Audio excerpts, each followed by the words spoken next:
Hi everyone, myself Raju Vyas from Mumbai, teaching accounts since last more than 40 number of years. इस channel में आपका स्वागत है। आज मैं आपको इस वीडियो के अंदर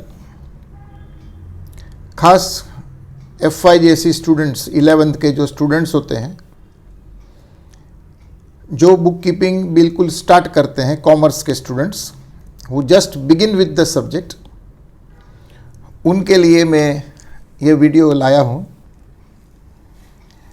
लैंग्वेज मेरा बहुत इजी रहेगा, आप ध्यान से इसको एंड तक देखिएगा। सबसे पहले तो आपको ये बात समझ में आनी चाहिए कि कोई भी एक बिजनेसमैन जो होता है वो दिन भर कुछ बेचता है, खरीदता है, पैसा लेता है, देता है, उधारी करता है। तो ये सब जो दिन भर वो करता है वो कुछ उसको याद तो नहीं रह सकता, कितनी भी कोशिश कर ले।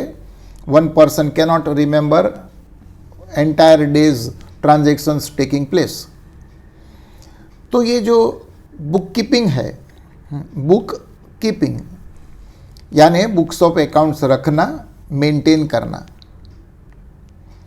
मेंटेन इसलिए करना ताकि सब लिखा हुआ है तो उसको जब चाहे तब जो इन्फॉर्मेशन चाहिए वो उसको वहाँ से मिल सकती है। तो हम बोलते हैं कि भैया बुक कीपिंग जो है, book keeping is an art. ये आर्ट शब्द खास तौर पे लिखा गया, जैसे ड्राइंग है, सिंगिंग है, म्यूज़िक है, गेम्स है, सब एक आर्ट है, कला है।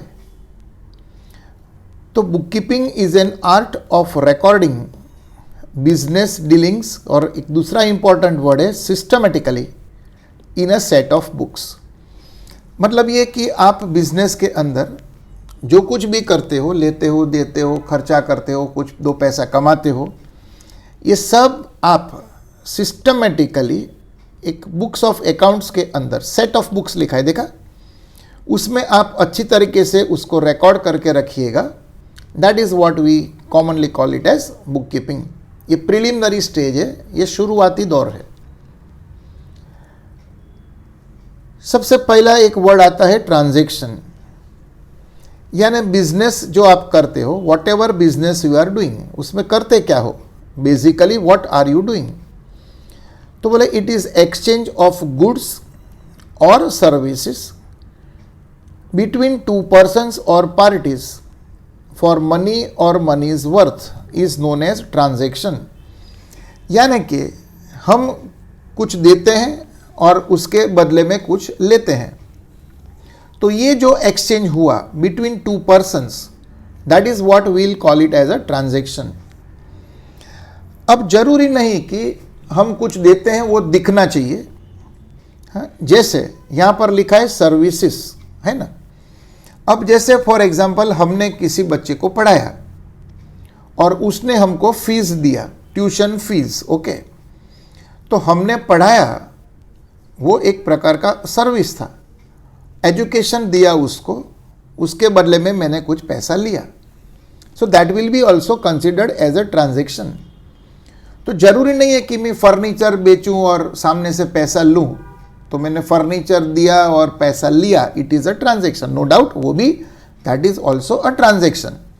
तो यहाँ दो शब्द लिखे गए, एक्सचेंज ऑफ गुड्स और सर्विसेज। अब ट्रांजैक्शन जो बनता है उसमें अगर पैसा इन्वॉल्व है किसी तरह से, डायरेक्टली और indirectly, if money is involve in the transaction, then we call it as a monetary transaction. Monetary transaction में सबसे पहले आता है कैश ट्रांजैक्शन, जैसे कि नाम ही बताता है कैश।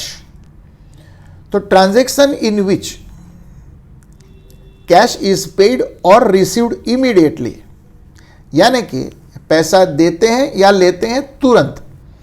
जब ट्रांजैक्शन हुआ उसी टाइम पर आइदर आई पे और I take the money, then it is to be considered as a cash transaction. For example, purchased machinery for cash, या परचेस्ड फर्नीचर फॉर कैश। ये आपका कैश ट्रांजैक्शन है, क्योंकि इसमें तुरंत, हाँ, it is cash is given और taken, the word is immediately, यानी कि तुरंत, then it is called as a cash transaction. Credit transaction, जिसको हम सामान्य उधारी बोलते हैं, a transaction in which cash is not paid और रिसीव्ड इमीडिएटली, जहां पर हम पैसा न तो देते हैं न तो लेते हैं तुरंत, हाँ, at the time of transaction, but it is paid और received at a later date, it is called as a credit transaction. यानी हमने माल आज बेचा, पैसा नहीं लिया, बोले बाद में देना, 15 दिन 20 दिन हमने उधारी, या कहीं से माल खरीदा, कुछ भी खरीदा लेकिन पैसा नहीं दिया, उधार, बोले बाद में देता हूं, at a later date, then that is what you call it as a credit transaction. For example, sold goods to Prateek on credit 10,000, आपने प्रतीक को माल बेचा लेकिन पैसा नहीं लिया, ऑन क्रेडिट यानी उधारी, so that is called as a credit transaction. तो एक हुआ कैश ट्रांजैक्शन, जहां पैसा का लेन देन इमीडिएट हो जाता है, it is on the same time, और दूसरा हुआ क्रेडिट ट्रांजैक्शन, जहां पेमेंट बाकी रहता है। अगर किसी ट्रांजैक्शन के अंदर पैसा इन्वॉल्व नहीं है, जैसे बार्टर सिस्टम हुआ, हमने कुछ दिया और उसके अगेंस्ट में कुछ लिया, लेकिन कैश उसमें बीच में नहीं आया। बार्टर सिस्टम हम कई बार बताते हैं कि भैया हमने कुछ एक चीज किसी को दिया, उसके बदले में कुछ दूसरा चीज उसी से लिया, तो ट्रांजैक्शन तो खैर हुआ, लेकिन we call it non monetary transaction because it does not involve exchange of money और मनीज वर्थ। कोई भी ट्रांजैक्शन हुआ, उसको कहीं ना कहीं एंटर, यानी कि कहीं ना कहीं उसको रिकॉर्ड करके रखना पड़ता है।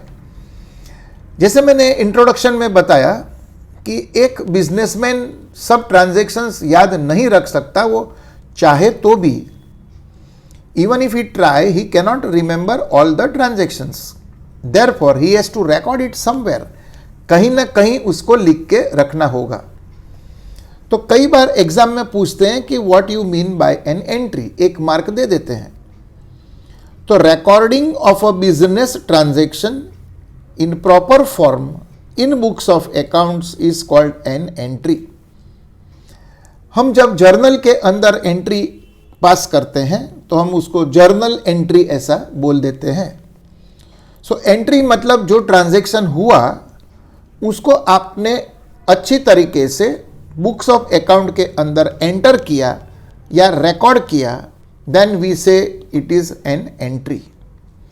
लेकिन एंट्री पास करने के बाद में एंट्री के नीचे एक ब्रैकेट बनाते हुए, एंट्री के नीचे एक ब्रैकेट बनाते हुए उसका एक्सप्लेनेशन, हाँ, लेकिन शॉर्ट में, short explanation of an entry we call it as narration. कई बार एग्जाम में पूछते हैं what you mean by narration. तो आपने जो ट्रांजैक्शन रिकॉर्ड कर दिया which is called as an entry, वही ट्रांजैक्शन के बारे में आप नीचे ब्रैकेट में बीइंग से शुरुआत करते हुए उस ट्रांजैक्शन के बारे में थोड़ा सा एक्सप्लेनेशन आप दे देते हो कि being goods purchased for cash या जो भी है, then that is what explanation of an entry is what you call it as a narration. तो ये हुआ आपका एंट्री और नरेशन। बेसिक अकाउंटिंग टर्म्स जो मैंने बोला ये मैं आपको दे रहा हूं वन बाय वन। पार्ट 1 है ये, कुछ और टर्म्स मैं दूंगा पार्ट 2 के अंदर। जो 11th के स्टूडेंट्स अभी ये देख रहे हैं, बिगिनर्स जिसको बोलते हैं, जब आप 12th स्टैंडर्ड में जाओगे बोर्ड एग्जाम के लिए, तो इसी चैनल पर, राजू व्यास सर चैनल पर 12th स्टैंडर्ड के सभी टॉपिक्स मैंने कवर करके रखे हैं, जो आप जब 12th में जाओगे तो हर टॉपिक पर आपको वीडियो जरूर से मिलेगा। अब यहां मैंने लिखा गुड्स, क्या मतलब निकलेगा?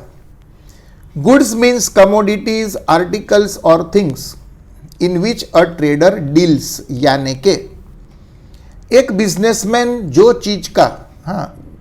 चीज का वो बिजनेस कर रहा है वो उसके लिए गुड्स है. गुड्स आर परचेस्ड और may be manufactured for the purpose of sale and naturally to earn profit. अगर मैं क्लॉथ का बिजनेस कर रहा हूं, जैसे मैंने नीचे लिखा एग्जांपल, तो क्लॉथ मेरे लिए गुड्स है, क्योंकि क्लॉथ मैं खरीदूंगा और खरीद के रखूंगा थोड़ी, खरीदूंगा क्यों? For sale and to earn profit from there.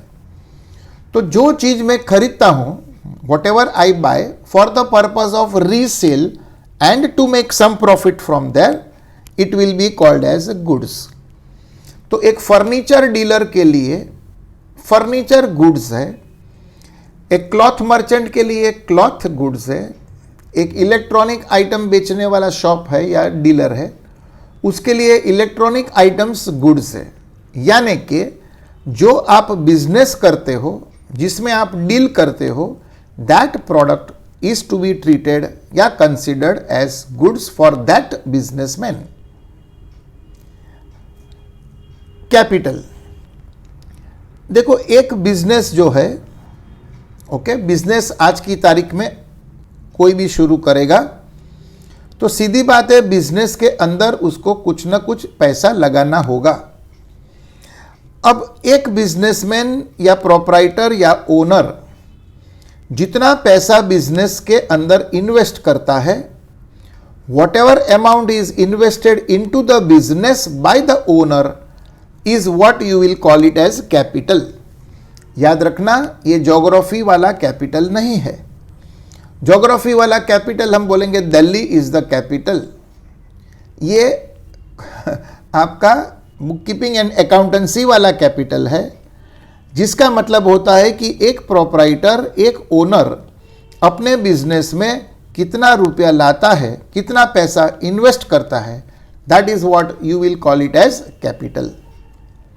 Okay, आगे बढ़ते हैं. याद रहे, जब ये वीडियो खत्म होगा प्लीज सब्सक्राइब जरूर से करना.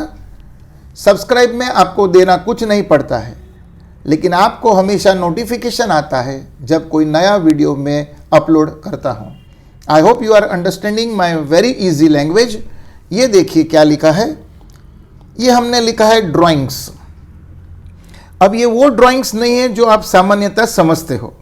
जो आदमी ऐसा कुछ ड्रॉ करता है हम ड्राइंग्स बोलते हैं. लेकिन जैसे कैपिटल में मैंने बोला कि दिल्ली वाला काम नहीं, ज्योग्राफी वाला नहीं, ये आपका अकाउंट्स वाला ड्राइंग्स है. क्या लिखा है पढ़िए.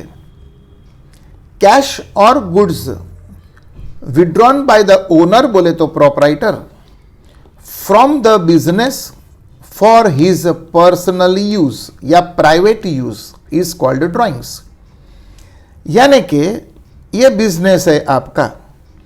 प्रोप्राइटर अगर कुछ बिजनेस में लाएगा तो you call it as capital, और यही प्रोप्राइटर अगर बिजनेस में से कुछ विड्रॉ करेगा, प्रोप्राइटर बिजनेस में से कुछ विड्रॉ करेगा यानी कि लेके जाएगा, फॉर हिज पर्सनल या may be private use is called drawings. यानी कि मान लो एक प्रोप्राइटर, जैसे नीचे लिखा, उसने बिजनेस में से कुछ पैसा निकाला, उसका घर का भाड़ा, house rent, he page from business money, तो ये ड्राइंग्स बोला जाएगा. अगर प्रोप्राइटर अपने बच्चे की स्कूल फीस भरता है, पैसा बिजनेस में से निकाला, तो वो भी ड्राइंग्स बोला जाएगा. कपड़े की दुकान है उसकी और उसको खुद के लिए कपड़ा चाहिए, तो नेचुरली वहीं से उठा के लेके जाएगा घर पे, उसके लिए या उसके फैमिली के लिए. सो वेदर कैश या वेदर गुड्स, जो प्रोप्राइटर विड्रॉ मतलब निकालता है, हाँ, बाय द ओनर या proprietor from the business for his private use, household use, personal use, then that is what we suppose to call it as drawings. Basically capital और drawings एक दूसरे का opposite है. Business में proprietor कुछ invest करता है, लाता है, तो हम उसको कैपिटल बोलेंगे. और वही ओनर, वही प्रोप्राइटर, वही मालिक अगर बिजनेस में से कुछ अपने लिए या अपने घर के लिए कुछ विड्रॉ यानी कि लेके जाता है तो उसको हम ड्राइंग्स ऐसा बोलेंगे।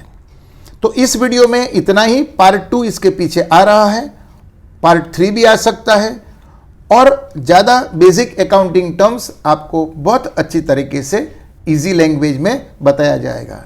सो that's all for this particular video. See you in the next video.